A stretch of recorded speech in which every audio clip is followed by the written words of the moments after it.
Good evening. This is going to be a little bit of a quick Renee report because this is the third time I've recorded this tonight. I'm extremely tired, just mom life, but I really want to post a Renee report after I post my podcast, Renee Unedited. So I'm basically going to talk about what I talked about in the podcast, maybe adding a little bit more. So you're going to have to watch this and listen to the podcast. You have to do both. And I'm gonna eventually record a video of, or do a video of me recording the podcast. But I'm still gonna do an IGTV of this, so you're not gonna miss me out of my closet, which I think I need more stuff. I want to show that I love makeup and clothes, but I don't. But I'm a mess, so I mean that's how it is. Anyways. That was a little intro. I'm Renee. This is the Renee Report. I talk about entertainment news, what to stream, what I've been watching, what I want to watch. I also have a podcast I do called Renee Unfiltered, and I post an episode every other week. So after the podcast, I do a Renee Report, a visual one. So I may add a little bit more in the visual Renee Reports than I do in the podcast, but basically giving you a synopsis. Oh my God, I can't talk tonight. A recap of what I talked about in the podcast. And I had a guest this past week with my brother, which he very much enlightened me about a lot of things. Anyways, what we talked about first was Brian Austin Green and Megan Fox. Basically how Brian Austin Green is dating Sharna Burgess, who is a dancer, a professional dancer from Dancing with the Stars. She's actually from Australia. I've been following her on social media for a really long time.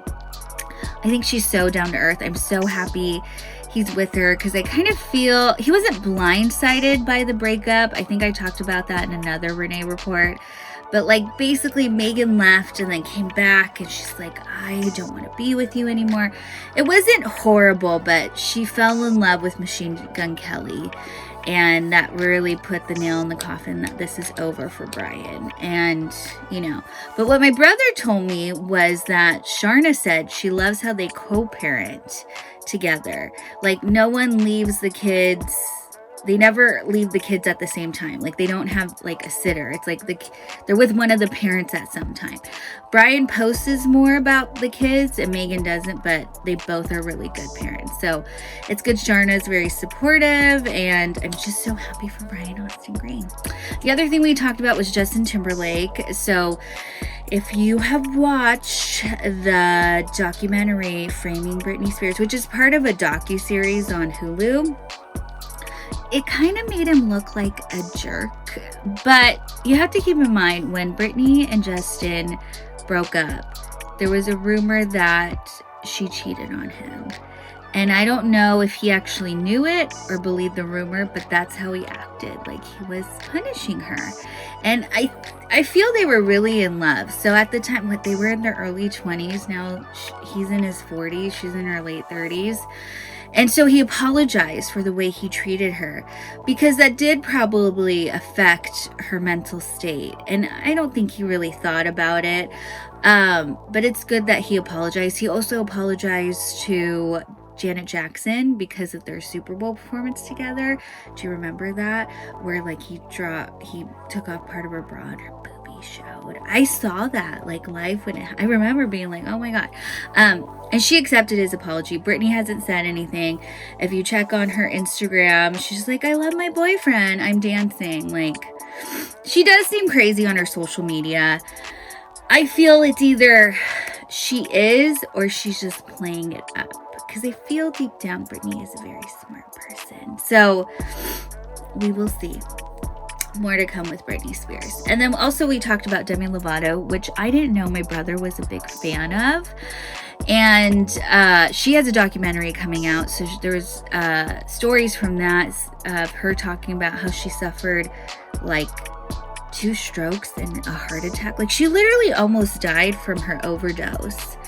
And this documentary is kind of talking about, how she's doing now. She's in it. So it's really I'm not sure where that's coming out. It's probably on Hulu or something, but when I know, I'll let you know. And then thirdly, we talked about, or no, that was the last thing we talked about. And then we talked about Mortal Kombat, which for some reason, I'm really intrigued to see Mortal Kombat. So if you're my age or older and born in the 80s, grew up in the 90s, there was a lot of like fighting, like Nintendo, Sega, video games. And I have two brothers, so I always watched boys play video games. My brothers never really played Mortal Kombat. I'd only see that if like I was at someone else's house.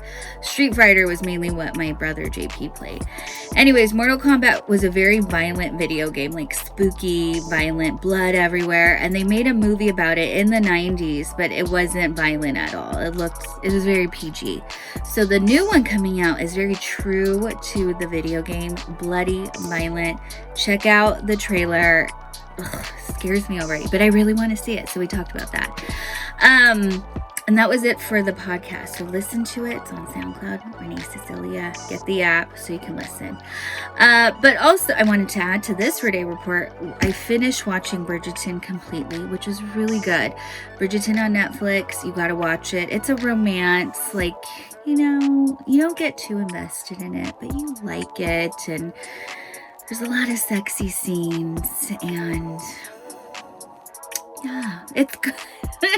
Like, I don't know if you've seen these reels or TikToks of women like, this is me watching Bridgerton at the beginning.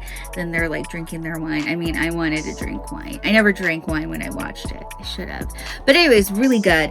And then I also finished Firefly Lane, which stars Christina Heigl and Sarah Chalke. And it's like a coming of age story. And, if you've ever had a really good best friend in your life, you're going to love it. It's very emotionally draining. I literally watched like 4 episodes within like a 11-hour time frame. So I did that all like this morning to like the afternoon. So I'm really emotionally drained by the show, but it's really good. You got to watch it. Firefly Lane on Netflix. Anything else I'm watching this week? There's a couple. Then I watched I Care a Lot, starring Rosamund Pike. Really good movie. And Peter Dinklage. Really good. Watch that on Netflix. That's pretty much it. Thanks for watching this. Listen to the podcast. It's up on SoundCloud. And I posted it. I'll repost probably later this week. But hope everyone has a great rest of your week.